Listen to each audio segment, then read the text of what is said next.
جب خدا کو پکارا علی آ گئے، جب علی آ گئے زندگی آ گئی۔ اعوذ باللہ من الشیطان الرجیم، بسم اللہ الرحمن الرحیم، واللیل اذا یغشی والنهار إذا تجلى وما خلق الذكر والأنثى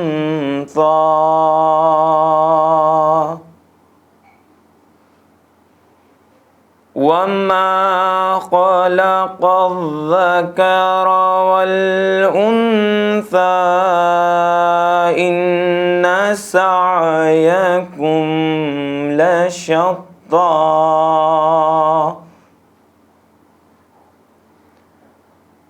فأما من أعطى واتقى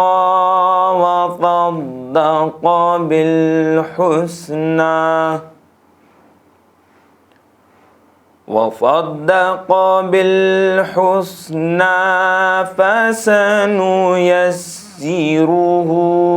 لليسرى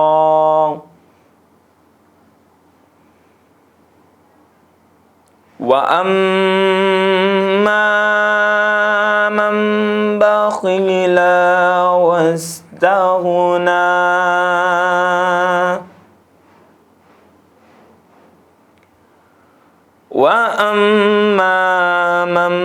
بخل واستغنى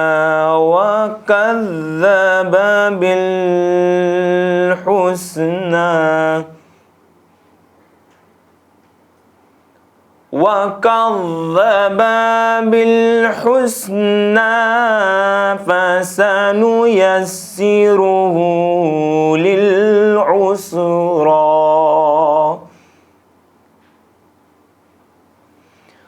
وما يغني عنه ماله إذا تردى إن علينا للهدى وإن لنا للآخرة والأولى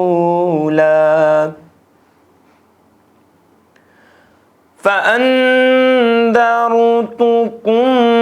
نارا تلظى لا يصلاها إلا الأشقى الذي كذب وتولى وسيجنبها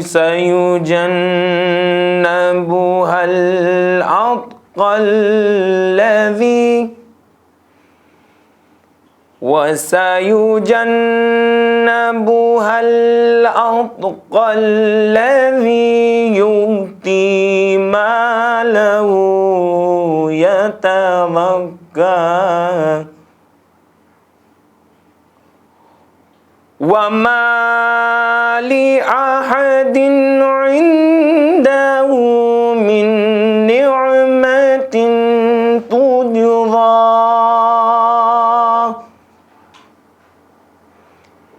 إلا ابتغاء وجه ربه الأعلى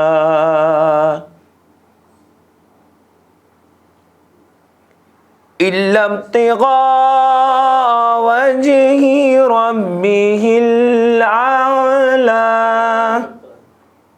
ولسوف يرضى صدق الله العلي العظيم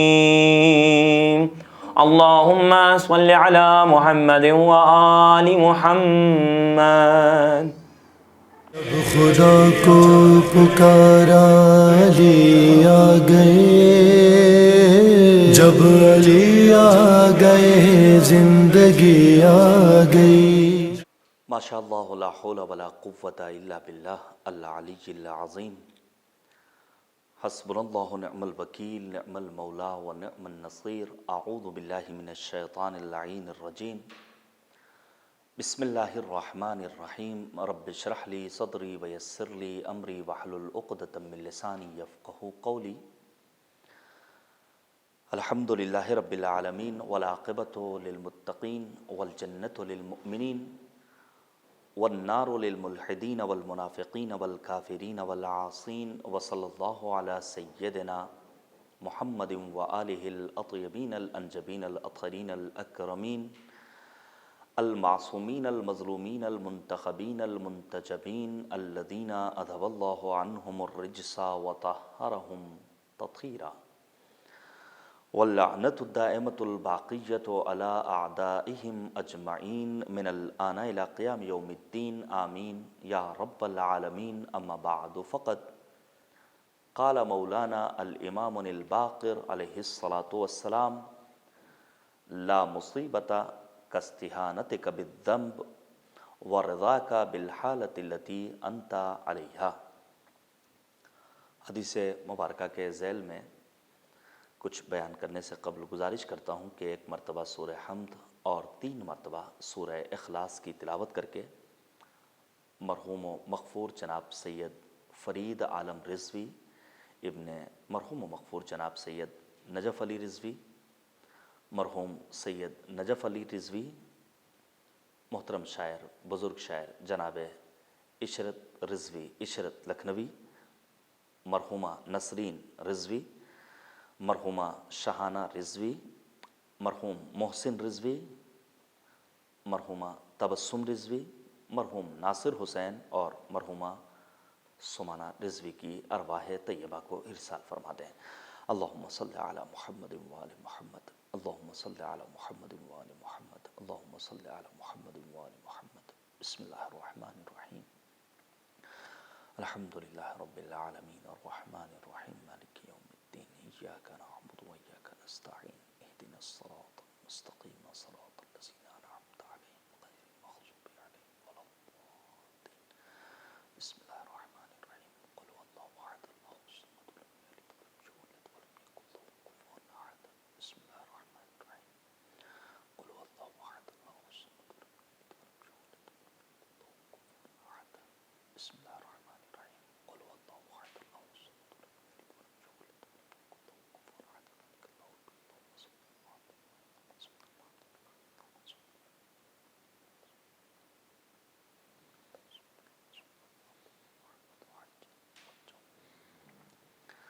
عزیزان گرامی، نہیں معلوم کہاں سے اپنی گفتگو کا آغاز کروں اور کہاں پر ختم کروں۔ کیفیت دل نہ گفتہ بہ، 3 ہفتے کے اندر ایک ہی گھر کے مختلف افراد مرد و زن اس دار فانی سے دار بقا کی جانب کوچ کر گئے۔ انا للہ و انا الیہ راجعون۔ رب کریم کی بارگاہ میں دعا ہے، خدایا ان تمام مرحومین کو جوار رحمت میں جگہ کرامت فرما۔ اے کریم پروردگار، جو مریض ان دنوں علالت کے سبب اپنے گھر میں یا پھر ہاسپٹلز میں موجود ہیں، ان سب کو شفائے کامل و عاجل نصیب فرما، آمین بحق آل طٰہٰ و یاسین۔ مصیبتیں آتی ہیں اور مشکلات کا انسان کو سامنا کرنا پڑتا ہے۔ خدا انہی امتحانات کے ذریعے اپنے بندوں کا امتحان لیتا ہے اور دیکھنا چاہتا ہے کہ کون میرا بندہ ان تمام منازل میں ثابت قدم ہے۔ میں مرحوم نجف علی رضوی صاحب کے تمام فرزندان کی خدمت میں، تمام خانوادے کی خدمت میں تعزیت اور تسلیت پیش کرتا ہوں۔ واقعاً سخت ہے، آج کی تاریخ میں نے یہ سوچا تھا کہ میں اس مجلس اعزا سے خطاب کرنے جب پہنچوں گا شیش محل، تو ہمارے محترم شاعر، بے پناہ شفقتوں سے پیش آنے والے شاعر جناب عشرت لکھنوی فرش اعزا پر ہوں گے، اور پھر مجلس کے بعد وہ تعمیری تنقید، وہ ان کی حوصلہ افزائی ہمیشہ کے لیے بند ہو گیا وہ باب، لیکن تادیر ان بزرگوں کی محبتیں یاد رہیں گی۔ میں ایک بار پھر سے تمام مرحومین کے الوف درجات کی بارگاہ خداوندی میں دعا کرتا ہوں۔ ماہ مبارک رمضان جاری و ساری ہے، پہلا عشرہ روب اتمام ہے۔ انشاءاللہ خدا ہماری تمام عبادتوں کو قبول کرے اور آنے والے 2 عشروں میں اپنی عبادت و بندگی کی توفیق خاص نصیب کرے۔ بڑا بابرکت مہینہ ہے۔ نبی اعظم نے خطبہ شعبانیہ میں مفصل طور پر ایک منشور بیان کیا، دستور العمل بیان کیا کہ کیا کرنا ہے ماہ مبارک رمضان میں۔ ایھا الناس قد اقبل الیکم شہر اللہ بالبرکۃ والرحمۃ والمغفرہ۔ یوں تو ہے ہر ماہ کی اسلام میں عظمت ہے، سب سے زیادہ ماہ رمضان کی فضیلت۔ اس ماہ میں چھا جاتی ہے اللہ کی رحمت، مسجد میں جماعت ہو تو مٹ جاتی ہے نفرت۔ جس طرح سے قرآن میں یاسین آیا ہے، اس طرح مہینوں میں یہ ماہ رمضان ہے۔ رب کریم ہمیں توفیق دے کہ ہم عبادت و بندگی و اطاعت کے تمام مراحل کو بحسن و خوبی طے کرتے ہوئے مالک کے حضور پہنچے اور وہاں سرخرو ہوں عند اللہ انشاءاللہ۔ میں ایک حدیث کا انتخاب کر کے آج حاضر ہوا ہوں اور اسے پیش کرنا چاہتا ہوں اپنے تمام سننے والوں کے سامنے جو ہندوستان میں یا ہندوستان سے باہر اس مجلس اعزا کو گوہر ایجنسی کے یوٹیوب چینل پر براہ راست سن رہے ہیں۔ ہمارے 5ویں امام حضرت امام محمد باقر علیہ السلام کا مشہور معروف فقرہ ہے، شاید آپ نے سنا ہو۔ مولا فرماتے ہیں لا مصیبت کاستہانتک بالذنب ورضاک بالحالۃ التی انت علیہا۔ ہم اور آپ مصیبت اسے سمجھتے ہیں کہ ہمارا کوئی عزیز اس دنیا سے رخصت ہو جائے، یہ مصیبت ہے، کوئی مریض ہو جائے، یہ مصیبت ہے، باپ اس دنیا سے رخصت ہو جائے، یہ مصیبت ہے، ماں جدا ہو جائے اس دنیا سے رخصت ہو کر، ہم سمجھتے ہیں یہ مصیبت ہے۔ لیکن امام محمد باقر علیہ السلام نے مصیبت کا معیار کچھ اور ہی بیان کیا۔ مولا فرماتے ہیں اس سے بڑی کوئی اور مصیبت نہیں کہ انسان اپنے گناہ کو کم سمجھے، اور پھر اس سے بڑی کوئی مصیبت نہیں کہ وَرَضَاكَ بِالْحَالَةِ الَّتِي أَنْتَ عَلَيْهَا، جس حالت پر تم آج کے دن ہو آئندہ آنے والے دن میں بھی اسی حالت پر راضی رہو۔ یہ بھی امام باقر علیہ السلام کی نگاہ میں ایک عظیم مصیبت ہے۔ بہرحال ہمیں مصیبتوں کا سامنا کرنا پڑتا ہے، ان مصیبتوں کے ہنگام ثابت قدم رہ جانے والے بارہا محترم شاعر، مومن شاعر، متدین جناب فیروز عالم صاحب سے گفتگو ہوئی، ان کی اہلیہ نے داغ مفارقت دیا۔ یقیناً ان کے لیے بڑا سخت تھا، بھائی کا صدمہ، باپ کا صدمہ، زوجہ کا صدمہ، اور ان کا اطمینان، ان کا وہ متین لہجہ کانوں میں رس کھولتا ہوا۔ اس موقع پر بھی میں نے یہی کہہ کر ان کو تسلی دی تھی جو آیا اسے مالک کی بارگاہ میں بہرحال پہنچنا ہے۔ لیکن آپ تصور کریں میں روایت پیش کروں۔ روایت کہتی ہے کہ چھٹے امام حضرت امام جعفر صادق علیہ السلام کے فرزند مریض ہوئے۔ امام مضطرب ہیں، اصحاب دیکھ رہے ہیں کہ امام کبھی اٹھتے ہیں، کبھی بیٹھتے ہیں، کبھی چہل قدمی کرتے ہیں۔ اصحاب نے آپس میں چیمی گوئیاں کی کہ ابھی مولا کا فرزند مریض ہے تو امام کی یہ کیفیت دل، اگر امام کا یہ فرزند اس دنیا سے رخصت ہو گیا تو امام کے اضطراب میں کہیں زیادہ اضافہ ہو جائے گا۔ توجہ کیجیے گا، روایت کہتی ہے اتفاقاً امام کا فرزند اس دنیا سے رخصت۔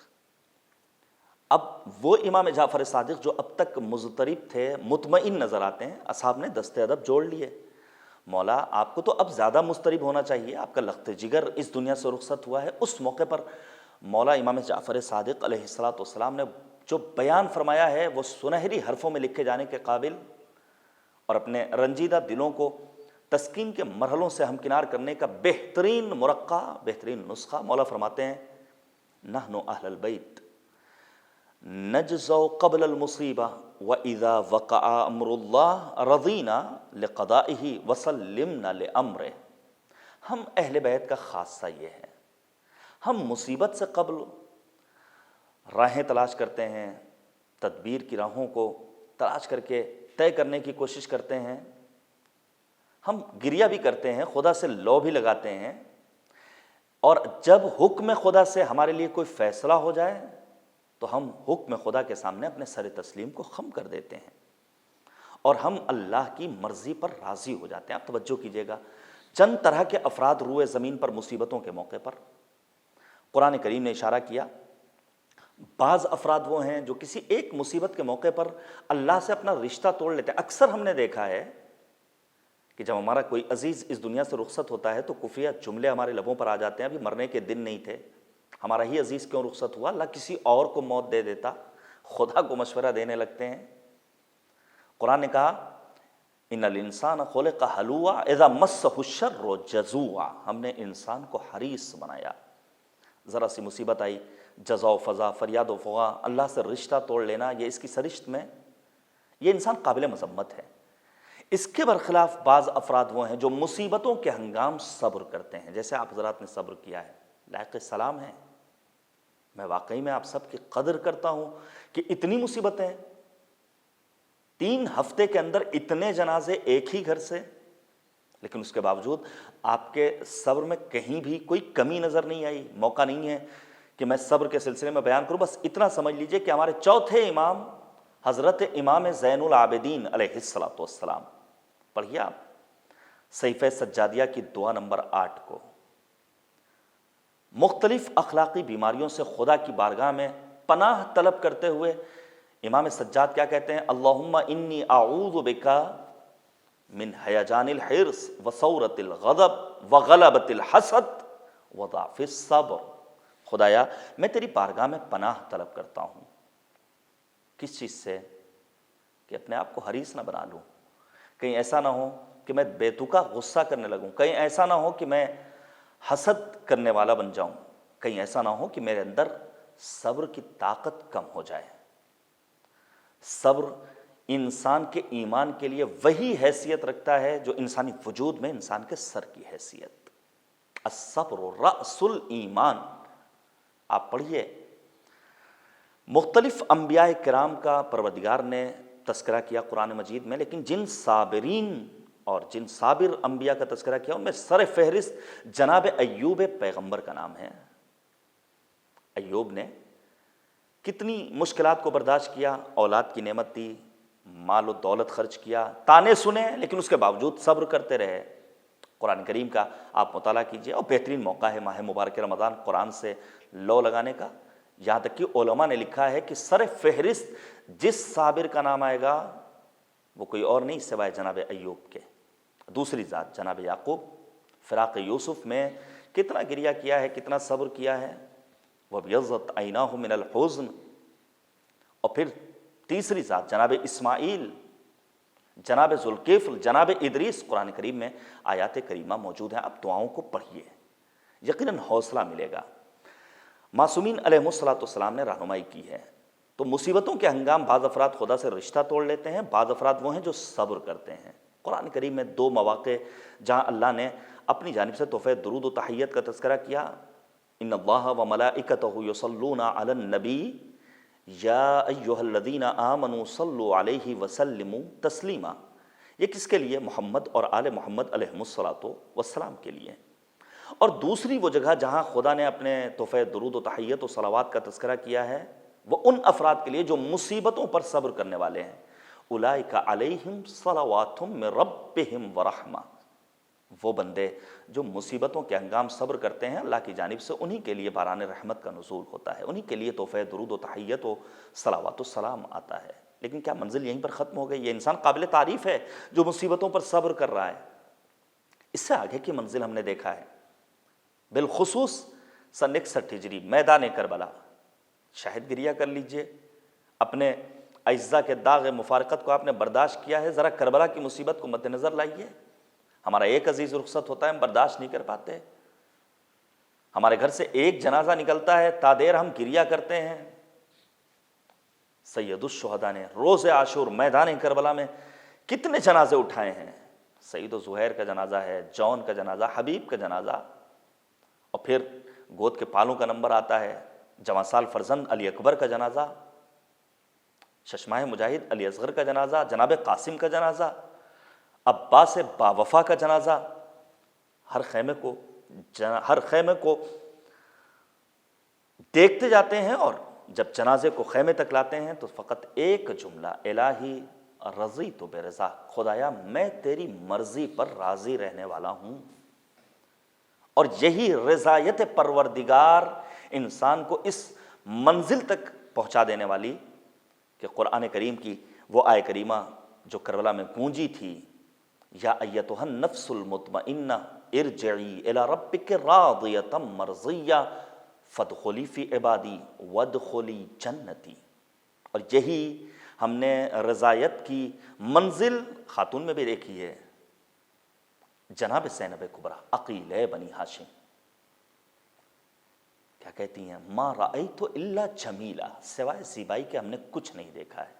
بہرحال مصیبتوں پر صبر کرنا انسان کو ثابت قدم بھی بناتا ہے اور بارگاہ خداوندی میں اس کے مقام و مرتبے میں اضافہ بھی کرتا ہے۔ آپ توجہ کیجئے گا، ایک دو باتیں اس سلسلے میں اور پیش کروں۔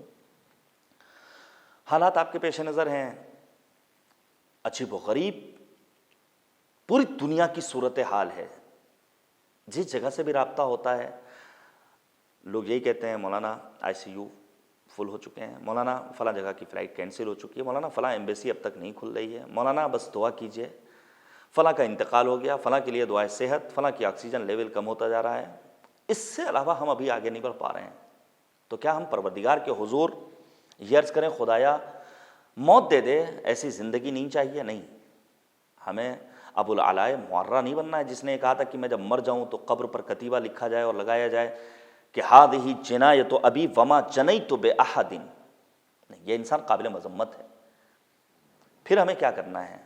دیکھیے میں ایک روایت پیش کروں۔ نبی اعظم ختمی مرتبت حضرت محمد مصطفیٰ صلی اللہ علیہ وآلہ وسلم خطبہ دے رہے ہیں، اور میں یہیں پر پیش کرنا چاہوں گا موت کے سلسلے میں چند ایک باتیں، اور پھر حدیث کے دوسرے فقرے کی وضاحت کروں گا، وَرِضَاكَ بِالْحَالَةِ الَّتِي أَنْتَ عَلَيْهَا۔ آپ توجہ کیجئے گا، نبی اعظم نے خطبہ دیا، موت کے سلسلے میں بہت ساری باتیں بیان کی، پیغمبر خاتم عذاب پروردگار کا تذکرہ کر رہے ہیں۔ روایت کہتی ہے کہ ایک جوان مسلم کلمہ رسالت پڑھنے والا نبی اعظم کے خطبے کو سننے کے بعد تاب نہیں لاتا ہے اور خدا کی بارگاہ میں عرض کرتا ہے، خدایا میں بڑا ناتوان ہوں، مجھے میرے گناہوں کا کفارہ اسی دنیا میں دے دے، تو مریض کرنا چاہے مریض کر دے، موت دینا چاہے موت دے دے۔ روایت کہتی ہے آئندہ روز پیغمبر جب مسجد میں پہنچے، تمام افراد بیٹھے ہوئے ہیں لیکن وہ جوان نظر نہیں آتا۔ پیغمبر نے سوال کیا کہاں ہے وہ؟ اصحاب نے بیان کیا کہ نبی خدا وہ مریض ہے، نبی اس کی عیادت کے لیے جاتے ہیں۔ میں ایک پیغام دینا چاہتا ہوں، ٹھیک ہے موجودہ دور میں مریضوں کی عیادت کے لیے ہم نہیں جا سکتے، لیکن کم سے کم ہم ان مریضوں کی دلجوئی کے لیے کچھ پیسے تو خرچ کر سکتے ہیں۔ نہیں معلوم کون کس حالت میں ہے، ہاسپٹلز کا کیا حال ہے، ڈاکٹرز نے غیر اخلاقی رویے کے ذریعے اپنا اعتبار کھو دیا ہے۔ البتہ سب نہیں ہیں، چنندہ افراد جنہوں نے اپنا معیار، اپنا مقام، اپنا رتبہ، اپنا وقار محفوظ رکھا ہے، ان کو میرا سلام ہو۔ ہم مریضوں کی عیادت کے لیے جائیں، کچھ پیسے دیں۔ ہم آج کے دور میں نہیں جا پا رہے ہیں تو کم سے کم ان کی مالی مدد تو کر سکتے ہیں جو پریشان حال ہیں، جو مضطرب الحال ہیں۔ نبی اعظم عیادت کے لیے پہنچے، پیغمبر نے کہا کیا ہوا تھا؟ کہا اے نبی خدا، جب آپ نے عذاب پروردگار کا تذکرہ کیا تو میں برداشت نہیں کر سکا، میں نے خدا کی بارگاہ میں دعا کی، خدایا میرے گناہوں کا کفارہ کسی مرض کو قرار دے، میں مریض ہو جاؤں، مجھے موت دے دے۔ میں مریض ہو گیا۔ نبی نے کہا کیا تو نے خدا کو بخیل سمجھ رکھا ہے؟ تو خدا سے اپنے گناہوں کی مغفرت طلب کرتا، خدا تیرے گناہوں کو معاف کر دیتا۔ کہتا بارگاہ خداوندی میں دعائیہ فقرے کے طور پر ربنا آتنا فی الدنیا حسنہ وفی الآخرۃ حسنہ وقنا عذاب النار۔ دوسری روایت، امیر المؤمنین یعصب الدین امام العارفین حضرت علی بن ابی طالب علیہ الصلوۃ والسلام مسجد پہنچے، کیا دیکھا؟ ایک جوان ہے جو خدا کی بارگاہ میں دعا کر رہا ہے، اللہم انی اعوذ بک من الفتن، خدایا میں تیری بارگاہ میں پناہ طلب کرتا ہوں آزمائشوں سے۔ دیکھیے آنے والی ہے شب قدر، جن سوروں کی تلاوت مستحب ہے ان میں ایک سورہ مبارکہ عنکبوت ہے۔ ابتدائی آیت میں بھی پروردگار نے اسی سورے میں آزمائش اور امتحان کا تذکرہ کیا ہے۔ مالک نے آواز دی کہ احسب الناس ان یترکوا ان یقولوا آمنا وہم لا یفتنون، کیا لوگوں نے یہ گمان کر رکھا ہے کہ وہ صرف اور صرف کہیں ہم صاحبان ایمان ہیں اور انہیں آزمایا نہیں جائے گا؟ پھر مالک کہتا ہے وَلَقَدْ فَتَنَّا الَّذِينَ مِن قَبْلِهِمْ فَلَا يَعْلَمَنَّ اللَّهُ الَّذِينَ صَدَقُوا وَلَا يَعْلَمَنَّ الْكَاذِبِينَ، ہم نے تو ان سے پہلے والوں کو بھی آزمایا، ہم بخوبی جانتے ہیں کون سچ بول رہا ہے کون جھوٹ بول رہا ہے۔ امیر المؤمنین نے جیسے ہی یہ دعا سماعت فرمائی اللہم انی اعوذ بک من الفتن، مولا کائنات اس جوان کے پاس جاتے ہیں اور جانے کے بعد کہتے ہیں یا صاحب الدعا، ہے دعا طلب کرنے والے جوان، تو اگر مالک کے حضور اپنی دعاؤں کو پیش کرنا چاہتا ہے تو یہ دعا نہ کر اللہم انی اعوذ بک من الفتن، خدایا میں آزمائش سے پناہ طلب کرتا ہوں۔ وہ کہتا ہے مولا آپ رہنمائی کیجئے، میں کیا طلب کروں؟ مولا نے کہا اللہم انی اعوذ بک من مضلات الفتن، خدایا ان آزمائشوں سے میں تیری بارگاہ میں پناہ طلب کرتا ہوں جو میرے پائسبات میں لغزش پیدا کر دیتے ہیں۔ واقعی میں حالات بہت ہی عجیب و غریب ہیں، لیکن میں یہ اتنا ضرور عرض کرنا چاہوں گا کہ جو آیا ہے اسے مالک کے حضور پہنچنا ہے۔ آیات رجوع الی اللہ قرآن مجید میں موجود ہیں، ثم الینا ترجعون جیسے فقرات قرآن کریم میں متعدد مقامات پر پروردگار نے بیان فرمائے۔ کلمہ استرجاع انا للہ و انا الیہ راجعون۔ بہرحال موت کو یاد کرتے رہنا چاہیے۔ نبی اعظم ختمی مرتبت حضرت محمد مصطفیٰ صلی اللہ علیہ وآلہ وسلم نے فرمایا اکثروا ذکر الموت فإنه يمحص الذنوب ويزهد في الدنيا، زیادہ سے زیادہ موت کو یاد کرو۔ کیوں؟ کیونکہ موت یاد کرو گے تو تمہارے گناہ کم ہو جائیں گے اور تم دنیا سے بے رغبتی کا ملکہ حاصل کر لو گے۔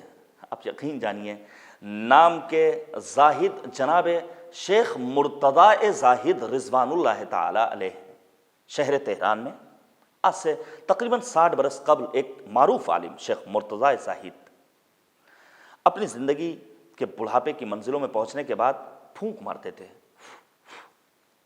کسی نے سوال کیا آپ یہ کیا کرتے ہیں؟ انہوں نے کہا میں دنیا سے اپنے آپ کو بھگا رہا ہوں۔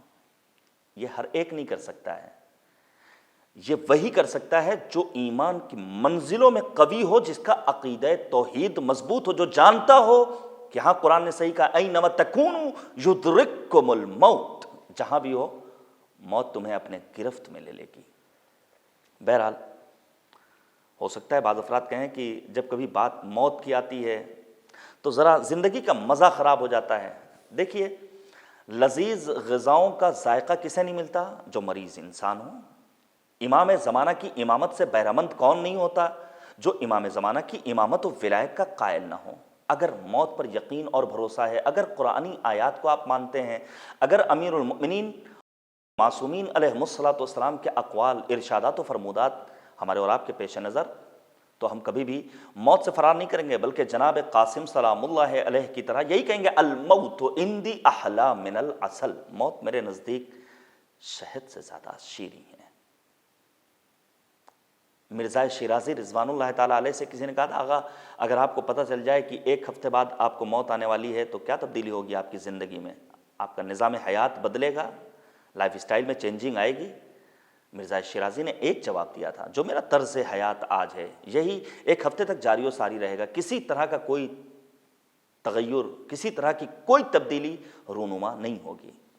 بہرحال موت آنی ہے، اور ایسا نہیں کہ موت کے سلسلے میں یہ ہمارے جو جوان آج کے دور میں بھی بغیر ماسک کے بلا ضرورت حتیٰ ان گلیوں میں نظر آ رہے ہیں، ہم تو جوان ہیں ہمیں موت نہیں آئے گی، نہیں۔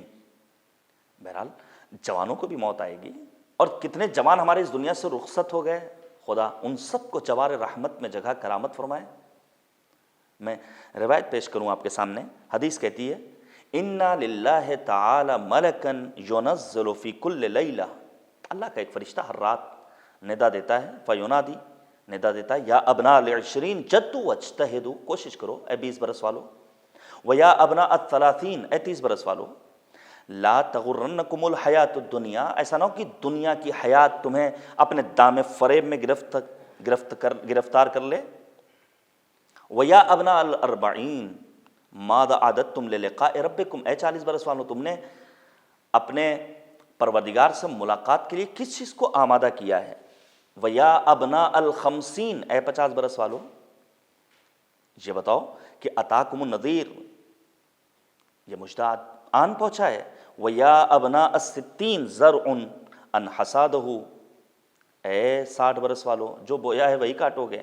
وَيَا أَبْنَاءَ السَّبْعِينَ، اے 70 برس والوں، نُودِيَ لَكُمْ فَأَجِيبُوا، تمہیں بلایا جا رہا ہے جواب دو۔ وَيَا أَبْنَاءَ الثَّمَانِينَ، اے 80 برس والوں، أَتَتْكُمُ السَّاعَةُ وَأَنْتُمْ غَافِلُونَ، موت آن پہنچی ہے تم غفلت کے شکار ہو۔ یہ خود ایک موضوع گفتگو ہے۔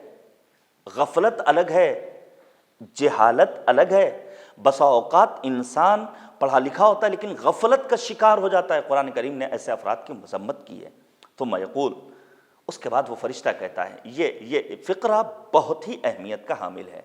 لولا عباد رکع ورجال خشع وصبیان رزع، یاد رکھو اگر رکوع کرنے والے بندے پروردگار نہ ہوتے، اگر خشیت الہی رکھنے والے مرد نہ ہوتے، اگر دودھ پیتے ہوئے بچے نہ ہوتے، وانام رتع، اگر چرنے والے جانور نہ ہوتے، لصب علیکم العذاب صبا، تو تم پر عذاب ٹوٹ کر برس پڑتا۔ یہ ہم اور آپ جو سوچتے ہیں کہ ہماری اپنی زندگی ہے، یہ ہمارا اپنا کمال ہے، ہمارا اپنا کوئی کمال نہیں ہے، بلکہ بعض صالحین، بعض مؤمنین کی دعائیں، ان کی عبادتیں ہمیں اپنی حفاظت میں لیے ہوئے ہیں۔ بہرحال موت سب کو آنی ہے۔ ہاں، موت سے ڈرتا وہی انسان ہے جس کا اعمال نامہ سیاہ ہو۔ موت سے ڈرتا وہی انسان ہے جو دنیا کا دل دادا ہو۔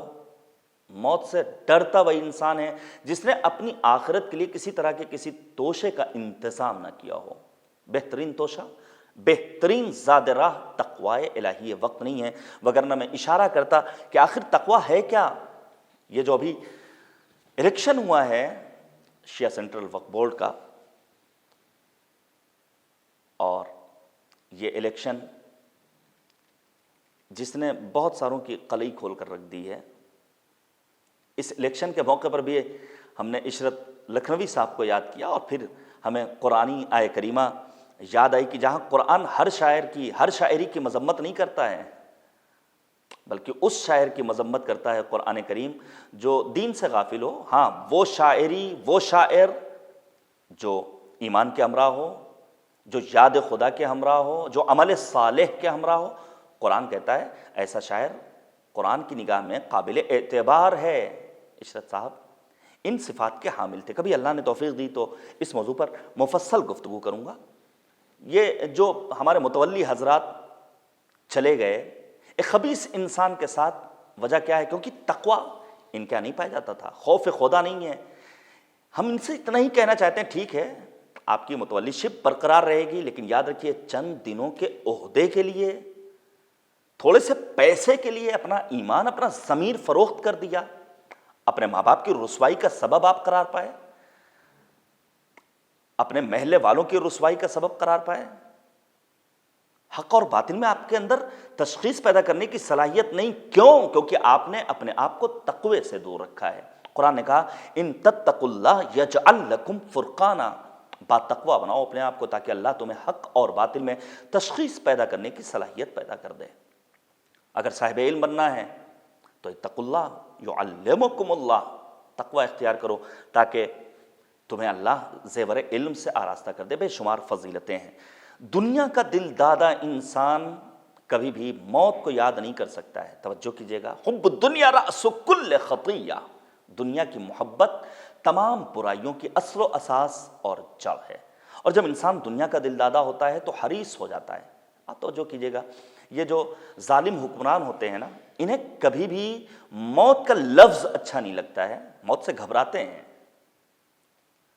موت سے ڈرتے ہیں۔ میں پیش کروں، علماء نے لکھا ہے ہارون الرشید نے خواب میں دیکھا کہ اس کے دانت گر رہے ہیں۔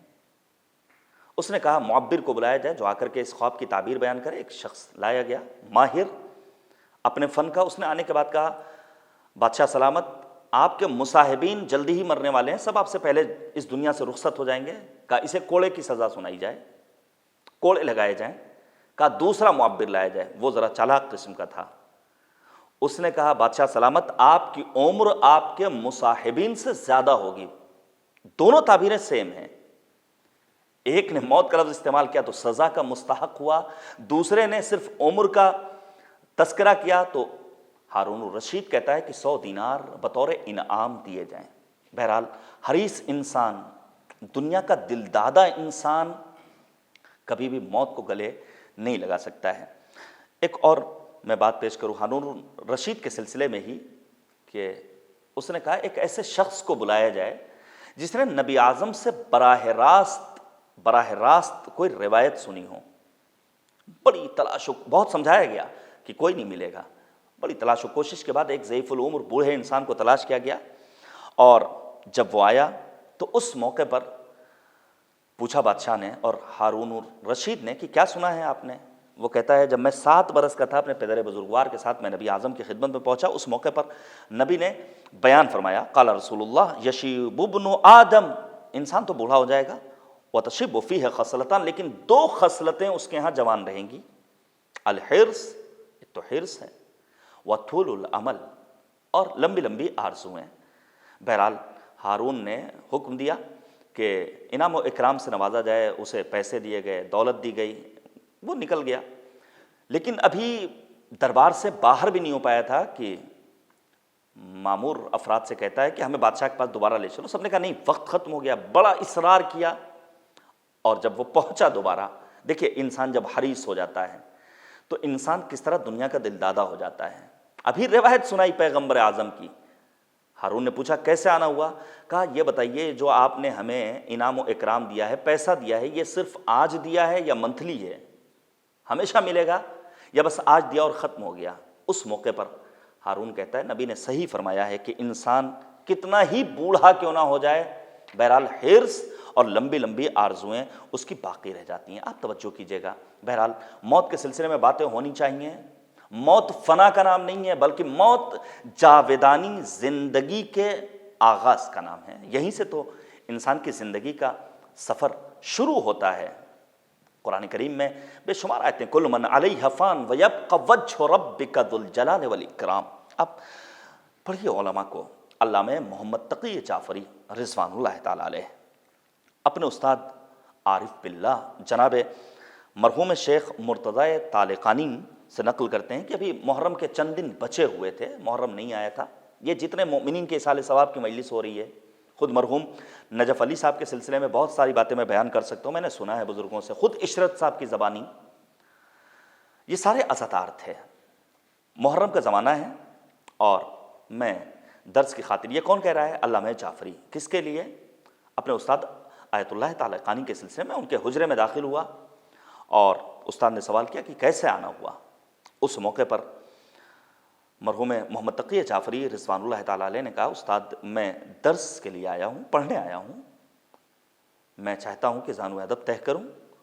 اس موقع پر آغا طالقانی نے عجیب و غریب جملہ کہا، درس تمام؟ علامہ جعفری کہتے ہیں میں سمجھا کہ محرم کے سبب درس کی چھٹی کر دی ہے اور اب بس ختم ہو گیا ہے۔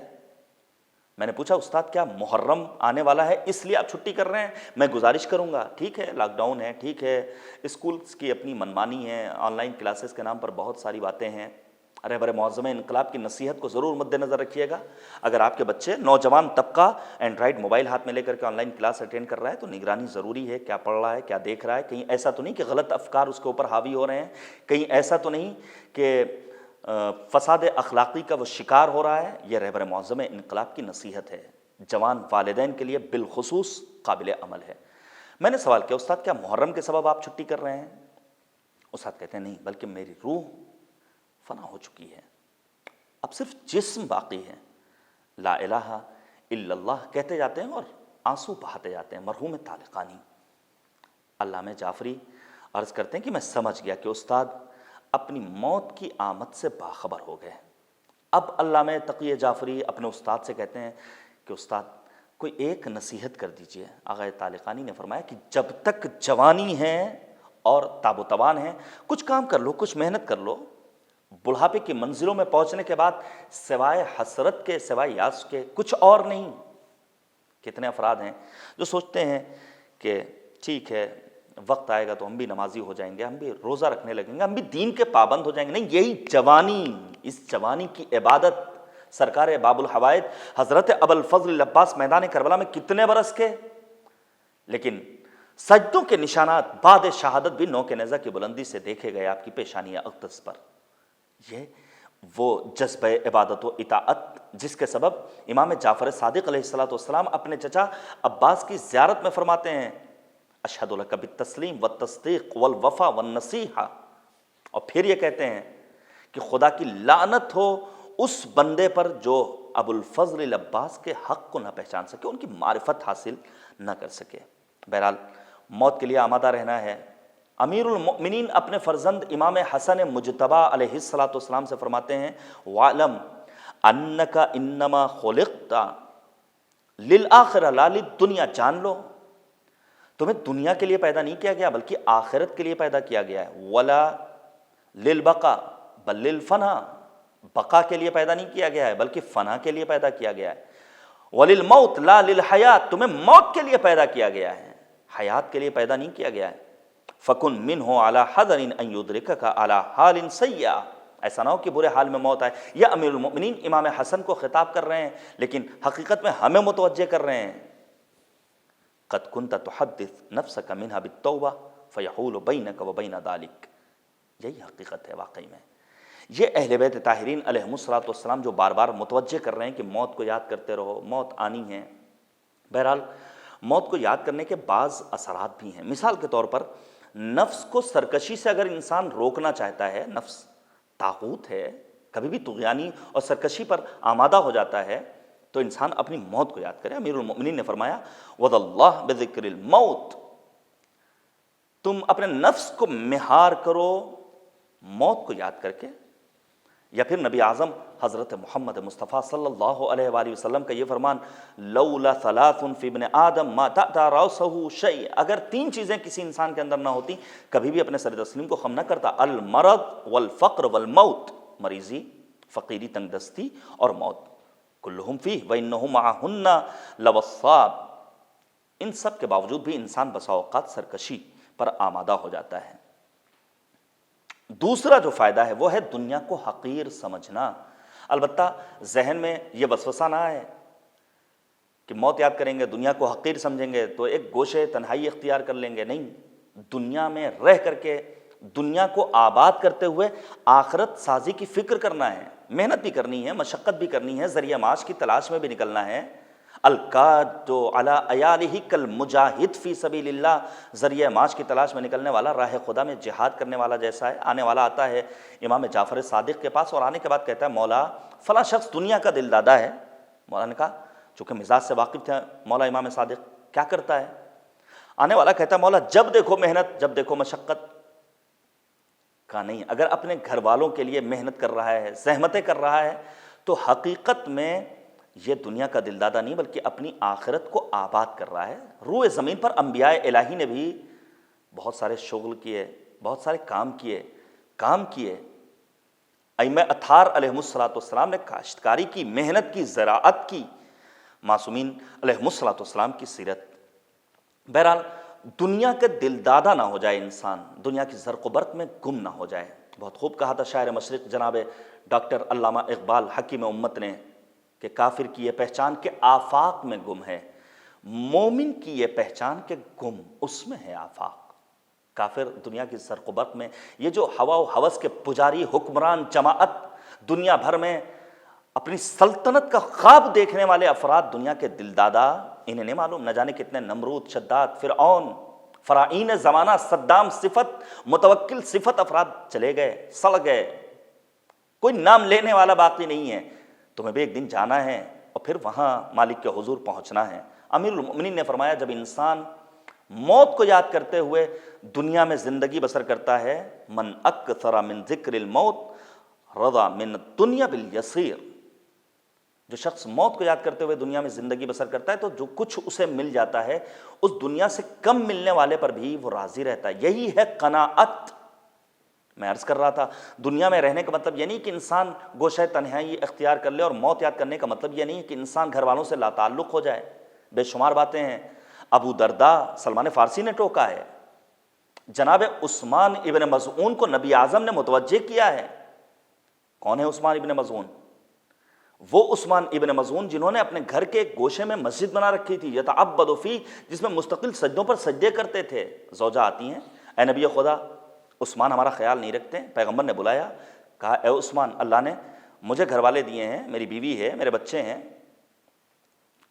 میں ان سب کا خیال رکھتا ہوں، حق اللہ کو ادا کرتا ہوں، میں راتوں میں عبادت بھی کرتا ہوں، دن میں روزے بھی رکھتا ہوں، لیکن ساتھ ساتھ اپنے اہل و عیال کے حقوق بھی ادا کرتا ہوں۔ سعد ابن معاذ صحابی پیغمبر اس دنیا سے رخصت ہوئے، پیغمبر خود قبر میں اترے ہیں، اور پھر ماں سعد کی کہتی ہیں کہ تمہیں جنت مبارک ہو۔ پیغمبر نے کہا یا ام سعد، اے سعد کی ماں، جلد بازی نہ کرو، ابھی سعد آزمائش کی منزلوں میں ہے۔ بہرحال موت کو یاد کرنے کے اثرات میں ایک یہ ہے کہ دنیا سے انسان بے رغبتی اختیار کر لیتا ہے، پھر معصیت پروردگار سے اپنے آپ کو دور کر لیتا ہے، اخلاقی رذائل سے اپنے آپ کو دور کر لیتا ہے، دوسروں پر ظلم نہیں کرتا ہے۔ میں باتوں کو چھوڑتے ہوئے عرض کروں، اگر ہم یہ چاہتے ہیں کہ ہم آسانی سے اپنی جان ملک الموت کے سپرد کر دیں اور خدا کے حضور پہنچ جائیں، تو سب سے پہلی چیز وہ ہے ہمارا ایمان مضبوط ہونا چاہیے، ہمارا عقیدہ سالم ہونا چاہیے۔ میں پھر کہوں گا، عقیدوں کی بھرمار، مولانا آپ مجلس پڑھنے آئے ہیں، مجلس پڑھیے، ہمارے عقیدوں میں آپ کو مداخلت کا حق نہیں، ہمیں ہی حق ہے۔ اگر وقف بورڈ میں بھی علماء، اگر متولی علماء ہوتے تو صورتحال یہ نہ ہوتی۔ یہ جو علماء سے دور کرنے کی ایک سازش ہے، اس کو سمجھنے کی ضرورت ہے۔ میں اپنے جوانوں سے گزارش کروں گا، پہنچیے علماء تک، اور کسی ایک صحیح صاحب الرائے علماء کا ہاتھ پکڑ لیجئے۔ کوئی بھی شبہ ہو، کوئی بھی سوال ہو، کوئی بھی ذہن میں مسئلہ ہو تو آپ پوچھیے اس سے، وہ رہنمائی کرے گا۔ جسے دیکھیے اس نے اپنا عقیدہ بنا رکھا ہے، دین میں نہ جانے کتنے طرح کے توہمات و خرافات اور بیجا رسومات۔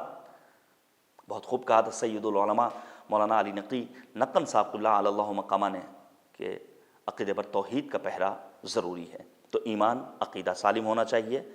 ولایت اہل بیت، مقدس اردبیلی رضوان اللہ تعالی علیہ جب اس دنیا سے رخصت ہوئے، عالم رویا میں آپ کے ساتھیوں نے خواب میں دیکھا اور پوچھا کہ موت کی منزلیں کیسے تمہارے لیے آسان ہوئیں؟ سنیں گے آپ، اور ناز کیجیے اپنی قسمت پر اور دعا دیجیے اپنے والدین کو۔ مقدس اردبیلی نے امیر المؤمنین کے حرم کے گنبد کی جانب اشارہ کرتے ہوئے صرف ایک جملہ کہا، حب صاحب ھذا القبر، اس قبر میں آرام کرنے والے امیر المؤمنین کی محبت نے موت کی منزلوں کو میرے لیے آسان کر دیا ہے۔ اس لیے فرمایا من احب علیًا ہون اللہ علیہ سکرات الموت، جو علی سے محبت کرے سکرات موت کی منزلیں خداوند کریم اس کے لیے آسان کر دیتا ہے۔ بڑی سخت ہیں منزلیں سکرات موت کی، اتنی سخت ہیں کہ نبی اعظم بار بار پانی مانگ رہے تھے۔ نبی اعظم سے جب اصحاب نے پوچھا پیغمبر یہ اضطراب کیوں؟ کہا قد جاءت سکرات الموت، سکرات موت کی منزلیں آن پہنچ۔ امام حسن مجتبی گریا کر رہے تھے وقت شہادت، سکرات موت کی منزلوں کو درک کر رہے تھے۔ ایک اور چیز، اگر آسانی سے ہم خدا کے حضور پہنچنا چاہتے ہیں، اپنی موت اچھی دیکھنا چاہتے ہیں، تو ہم صلہ رحم کریں۔ پیغمبر خاتم نے اسی ماہ مبارک رمضان کے لیے خطبہ شعبانیہ میں جو دستور العمل بیان فرمایا، ان میں ایک کیا ہے؟ وَصِلُوا أَرْحَامَكُمْ، صلہ رحم کرو۔ نہیں جا سکتے گھر، ٹیلی فون کے ذریعے، واٹس ایپ کے ذریعے ایک خدمت کر سکتے ہو، ایک خیریت دریافت کر سکتے ہو۔ والدین کے ساتھ نیکی کرنا۔ پھر میں کہوں گا یہ جو مجلس اعزا ہے، مرحوم کے 40ویں کے سلسلے میں بالخصوص ان کے بچوں سے کہنا چاہتا ہوں کہ بہت خوب کہا تھا ایک بزرگ عالم نے، آغا بہاؤالدینی نے، کہ جب میں کسی کو ترقی کرتے ہوئے دیکھتا ہوں تو بے سختہ کہہ اٹھتا ہوں کہ ماں باپ کی دعائیں اس کے شامل حال ہیں۔ اگر تنزلی کا شکار کوئی انسان، تو کہہ دیتا ہوں کہ ماں باپ کی بد دعائیں اس کے شامل حال ہیں۔ ہمیں ایسا کرنا چاہیے کہ ہمیں ماں باپ کی دعائیں ملیں، ہم ان کے دریافت کرنے سے قبل ان کی خدمت کریں، ان کی ضرورتوں کو پورا کریں، دستبوسی کریں، اور جب تک زندہ ہیں ان کی خدمت کر لیں۔ آپ یقین جانیے، میں نے بھی داغ یتیمی دیکھا ہے، پھر انسان کچھ نہیں کر سکتا ہے، پھر سال میں ایک فاتحہ، رسمی طور پر ایک ادائیگی ہو جائے گی، کھانا کھلا دیا جائے گا، لوگ آئیں گے، اس میں گفتگو ہوگی، مجلس بھی برائے نام مجلس ہوگی، نہ دین کا تذکرہ نہ آیات و روایات کا تذکرہ۔ پھر فرمایا تسبیحات حضرت فاطمہ الزہرا ہمیشہ پڑھتے رہنا چاہیے، نماز ہمیشہ پڑھتے رہنا چاہیے اول وقت۔ وہ اعمال جن کے سبب انسان کی دعا قبول نہیں ہوتی ان میں ایک کیا ہے؟ امام سجاد نے فرمایا وتاخیر الصلوات المفروضات عن اوقاتها، واجب نمازوں کا اول وقت سے تاخیر سے پڑھنا۔ داہنے ہاتھ میں عقیق کی انگوٹھی موت کی آسانی کا سبب ہے۔ لا حول ولا قوت الا باللہ مستقل پڑھتے رہنا چاہیے، دعائے عدیلہ کی قراءت کی جانی چاہیے، رضیت باللہ ربا والی دعا پڑھتے رہنا چاہیے، ہر نماز کے بعد سورہ توحید پڑھنا چاہیے، اور پھر ماہ رجب اور شعبان میں حتی المقدور انسان کو روزہ رکھنا چاہیے، بالخصوص ان مناسبات میں جن میں روزہ رکھنا بہرحال ضروری۔ ایک اور بات پیش کروں اور پھر اس حدیث کا دوسرا فقرہ اور پھر بات کو تمام کر دوں۔ حالات بہرحال سنگین ہیں، بہت سارے لوگ اس دنیا سے رخصت ہو رہے ہیں۔ جب انسان حالت احتضار میں پہنچے تو وہاں موجود افراد کی ذمہ داری کیا ہے؟ سب سے پہلی چیز روبہ قبلہ لٹانا، یہ وہاں حاضر افراد کی ذمہ داری ہے کہ حالت احتضار میں موجود انسان کو روبہ قبلہ لٹایا جائے، لا الہ کی تلقین کی جائے، دعائے فرج کی تلقین، دعائے عدیلہ، قرآن مجید کی تلاوت، بالخصوص آیت الکرسی، سورہ یاسین، سورہ صافات کا پڑھنا، حسن ظن کی یقین دہانی کرانا کہ خدا معاف کرے گا، یقیناً تم پروردگار کی بارگاہ میں سرخرو ہوگے، اور پھر اسے اس جگہ پہنچا دینا جہاں وہ نماز ادا کرتا تھا۔ یہ وہ چیزیں ہیں جس کے ذریعے انسان اپنی موت کو اپنے لیے بہتر بنا سکتا ہے۔ باتوں کو میں چھوڑ رہا ہوں، البتہ وحشت قبر کی منزلیں آنی ہیں اور اس سے نجات کا ذریعہ خدا سے مانوس ہونا ہے۔ صدقہ اور نماز اول شب ہے، یعنی نماز وحشت قبر، تلاوت قرآن مجید، دعا، 40 مؤمنین کا میت کے بارے میں اچھا کہہ دینا، اللہم انا لا نعلم منہ الا خیرا، آہستہ آہستہ قبر تک لے جانا، محمد اور آل محمد علیہ الصلوۃ پر صلوات پڑھنا۔ نبی اعظم نے فرمایا اکثر الصلاۃ علی فإن الصلاۃ علی نور فی القبر ونور علی الصراط ونور فی الجنہ، اللہم صل علی محمد وآل محمد۔ نبی اعظم نے فرمایا کہ مجھ پر زیادہ سے زیادہ تحفہ درود و صلوات بھیجو، کیونکہ یہی صلوات جو مجھ پر تم بھیج رہے ہو یہ قبر میں نور افشانی کرے گی، یہ پل صراط پر نور افشانی کرے گی، اور یہی جنت میں بھی نور قرار پائے گی۔ رکوع کو مکمل کرنا، شب جمعہ یا روز جمعہ جب انسان مرتا ہے تو وحشت قبر کی منزلیں اس کے لیے آسان ہو جاتی ہیں۔ ولایت اور محبت اہل بیت طاہرین علیہ السلام وحشت قبر کی منزلوں کو انسان کے لیے آسان کر دیتا ہے۔ نبی اعظم نے فرمایا حبی وحب اہل بیت نافع فی سبعۃ مواطن احوالہن عظیمہ عند الوفات وفی القبر وعند النشور وعند الکتاب وعند الحساب وعند المیزان وعند الصراط۔ آئیے دوسرے فقرے کی بھی گفتگو کروں اور بات کو تمام کر دوں۔ امام محمد باقر علیہ السلام نے یہی تو فرمایا تھا۔ مولا کہتے ہیں لا مصیبت کاستہانتک بالدم، کبھی بھی انسان اپنے گناہ کو کم مت سمجھے۔ کربلا میں بھی جب بعد شہادت امام حسین ظالم امام کی انگشتر کو اتارنا چاہ رہا، کسی نے کہا حسین نواسہ رسول، فرزند رسول، انگوٹھی اتار رہے ہو؟ کہا شیور نے تو اس سے بڑا گناہ کیا ہے، سر اتن میں جھدائی کی ہے۔ قاتل بن جاتا ہے انسان۔ چھوٹے چھوٹے گناہوں کو بھی انسان کو کبھی بھی چھوٹا نہیں سمجھنا چاہیے۔ وَرِضَاكَ بِالْحَالَةِ الَّتِي أَنْتَ عَلَيْهَا، اگر انسان اپنی آج کی حالت پر کل بھی باقی رہے تو یہ اس کے لیے مصیبت ہے۔ امام محمد باقر علیہ السلام کی نظر میں کیا مطلب؟ دو زاویے علماء نے بیان کیے ہیں۔ مادی حالت بھی، پھر میں کہوں گا ٹھیک ہے، مؤمنین، علماء، مراجع اعظام، دینی ادارے، چیریٹی کرنے والے، خیرین، پھر ایک بار دل کھول کر مدد کر رہے ہیں، ٹھیک ہے۔ اگر آج سے 2 برس قبل، 5 برس قبل، 10 برس قبل ہمارا نام فقراء کی فہرست میں تھا، گزشتہ برس اگر ہم نے راشن لیا تھا، تو اس برس اس 1 سال کی مدت میں ہم نے اپنا نام اس فہرست سے کیوں نہیں کٹا ہوا دیکھا؟ کیوں ہم دوبارہ اسی فہرست میں نظر آ رہے ہیں؟ کیوں دوبارہ راشن لینے والوں میں ہمارا نام ہے؟ کیوں نہیں بقول ڈاکٹر قلب صادق صاحب کے ہمارا نام راشن دینے والوں میں ہے؟ بہرحال ایک زاویہ تو یہ ہے کہ انسان اگر سن 2020 میں منتھلی آمدنی اس کی 6000 تھی، تو سن 2021 میں اس کی منتھلی انکم تو 6,000 کے بجائے 8,000 ہونی چاہیے۔ البتہ حالات ایسے ہیں کہ اس میں پیسے کمانا بھی دشوار ہو گیا، لیکن ابھی ممکن ہے پیسے کمانا۔ اگر انسان کاہل نہیں ہے تو راستے مختلف ہیں، انسان زحمتیں کر سکتا ہے، محنت کر سکتا ہے۔ اور دوسرا، اپنی گزشتہ حالت پر راضی رہنا۔ مثلا ماہ مبارک رمضان کے روزے رکھ لیے، لیکن نہ دعا افتتاح کی تلاوت ہے، نہ دعا ابو حمزہ صومالی کی تلاوت ہے، نہ دعا سحر کی تلاوت ہے، نہ روزانہ کی دعاؤں کی تلاوت ہے۔ انسان معنویت میں اپنے سے مافوق کو دیکھے۔ یونس ابن عبد الرحمن سے کہا گیا کہ آپ کتنے سجدے کرتے ہیں، اتنی نمازیں؟ یونس کہتے ہیں آپ نے فلاں کے سجدے کو نہیں دیکھا؟ آپ کو میرا سجدہ زیادہ لگ رہا ہے؟ یعنی فوراً عبادی پہلوؤں میں یونس ابن عبد الرحمن جیسے صحابی امام نے ایک دوسرے شخص کو اپنا آئیڈیل قرار دیا۔ انشاءاللہ ہم اور آپ معنویت اور روحانیت میں اپنے سے مافوق والوں کو اپنے لیے آئیڈیل بنائیں، اور مادیت میں اپنے سے کم والوں کو ہمیشہ اپنے مد نظر رکھیں۔ ہماری زندگی گلزار، ہماری زندگی جنت نشان، ہمارا سماج گلشن کے مانند معطر نظر آئے گا۔ بس میں نے ختم کر دی اپنی گفتگو، اس سے زیادہ وقت کا تقاضا بھی نہیں۔ امید کرتا ہوں یہ خالص دین کے پیغامات پر مشتمل گفتگو ان مرحومین کے علو درجات کا ذریعہ قرار پائے گی، بالخصوص مرحوم سید فرید عالم رضوی صاحب، مرحوم عشرت لکھنوی صاحب، ہمارے فیروز عالم صاحب کی اہلیہ، ان کی اہلیہ کی بہن، اور دیگر وہ افراد جن کا نام میں نے ابھی آغاز مجلس میں آپ کے سامنے پیش کیا تھا۔ میں عرض کروں، نبی اعظم کو بھی امتحان کی منزلوں سے گزرنا پڑا ہے۔ 3 امتحانات کا تذکرہ کیا۔ 1100-1200 برس قبل لکھی جانے والی کتاب میں یہ روایت موجود ہے، خدا یہ چاہتا ہے کہ آپ کا امتحان لے 3 چیزوں کے ذریعے۔ کیا ہیں وہ 3 چیزیں؟ بالجوع، نبی اعظم نے کہا بھوک کے ذریعے، یا رب قبلت ورضیت، مجھے منظور ہے۔ بس میں ختم کر رہا ہوں، میں مصائب بہت زیادہ نہیں پڑھتا، شکستہ دل کے ساتھ یہ الفاظ سن لیجئے۔ دوسرا امتحان بالتکذیب والخوف الشدید، آپ کو جھٹلایا جائے گا، آپ کو ڈرایا جائے گا۔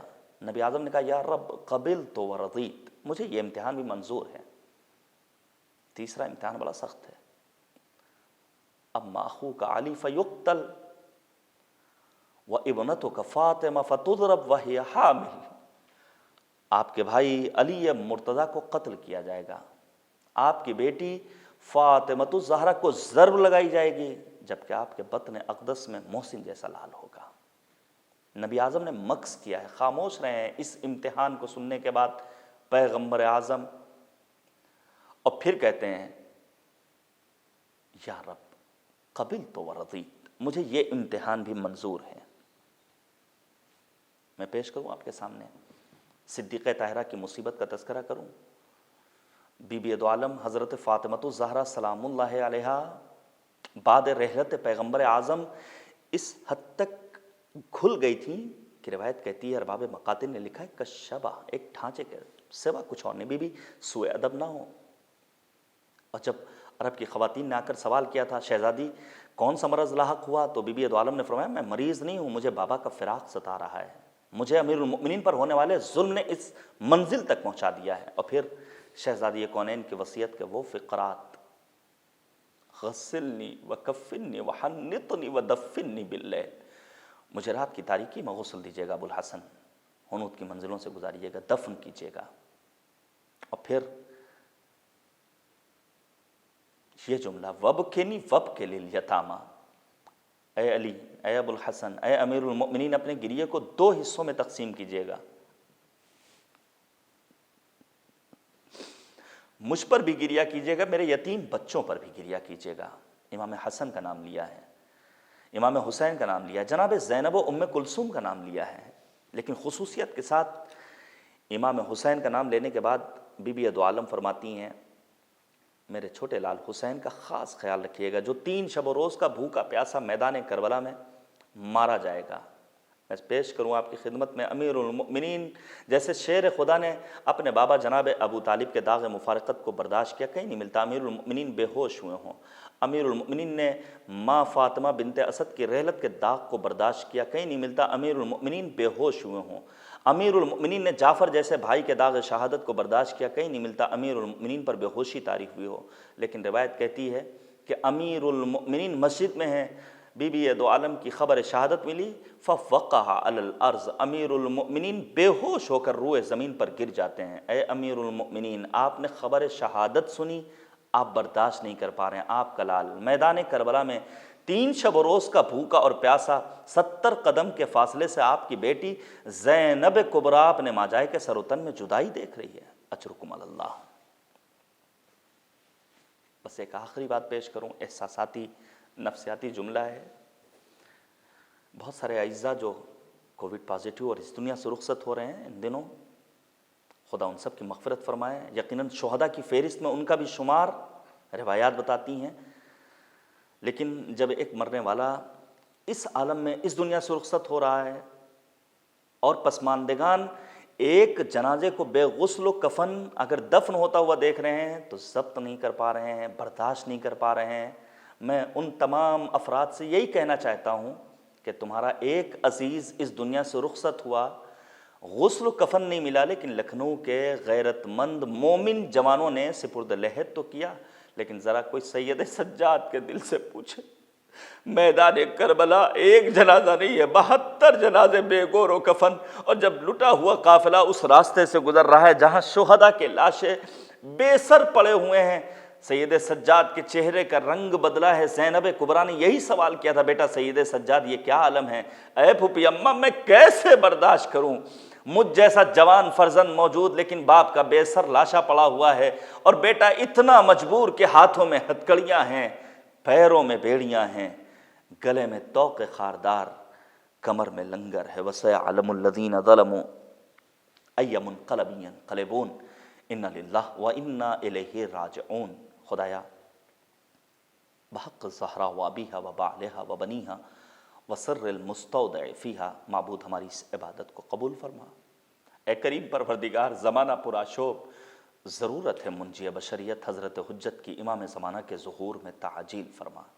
اے کریم پروردگار، جن مرحومین کے اصال ثواب کی مجلس سے اعضا، بالخصوص جناب فرید عالم صاحب، خود فیروز عالم صاحب اور فرید صاحب کے والد بزرگوار، فیروز عالم صاحب کی اہلیہ، دیگر اہل خانہ جناب عشرت لکھنوی صاحب، ان سب کے درجات کو بلند سے بلند تر فرما، ان کے گناہان کبیرہ و صغیرہ کی مغفرت فرما، انہیں چوار رحمت میں جگہ کرامت فرما۔ معبود، ماہ مبارک رمضان سن 1442 کے ان لمحات و لحظات و ساعات میں تیری بارگاہ میں اپنے گناہوں کا اقرار و اعتراف کر کے ہم دعا کرتے ہیں، جو مریض ہیں ان سب کو لباس صحت و عافیت مرحمت فرما۔ اے کریم پروردگار، واسطہ ہے محمد اور آل محمد کا دنیا سے ظالمین کو نیست و نابود فرما۔ معبود، علماء، مراجع اعظام، بالخصوص رہبر معظم انقلاب حضرت آیت اللہ العظمیٰ خامنئی، محافظ کربلا حضرت آیت اللہ العظمیٰ سیستانی، سید مقاومت سید حسن نصر اللہ کو دشمنوں کے شر سے محفوظ رکھ۔ اے کریم پروردگار، تجھے واسطہ ہے عظمت محمد اور آل محمد کا مومنین کی حفاظت فرما۔ اس منحوس عالمی وبا کو دنیا انسانیت سے بالعموم اور عاشقان رسول اور آل رسول سے بالخصوص مکمل طور پر نیست و نابود فرما۔ مقامات مقدسہ کی حفاظت فرما۔ ماہ رمضان میں اپنی بندگی کی توفیق عنایت فرما۔ ہمارے اعمال کو اس لائق بنا کہ امام ہمیں اپنے اوان و انصار میں شمار فرمائے۔ ربنا تقبل منا انکا انت السمیع العلیم۔ گزارش ہے ایک مرتبہ مزید سورہ حمد اور 3 مرتبہ سورہ اخلاص پڑھ کر مرحوم سید فرید عالم رضوی ابن جناب سید نجف علی رضوی، مرحوم سید نجف علی رضوی، مرحوم عشرت لکھنوی، مرحومہ نسرین رضوی، مرحومہ شہانہ رضوی، مرحوم محسن رضوی، مرحوم تبسم رضوی، مرحوم ناصر حسین اور مرحومہ سمانہ رضوی اور دیگر مؤمنین اور مومنات کی ارواح کو ارسال فرما دیں۔ اللہم صلی علی محمد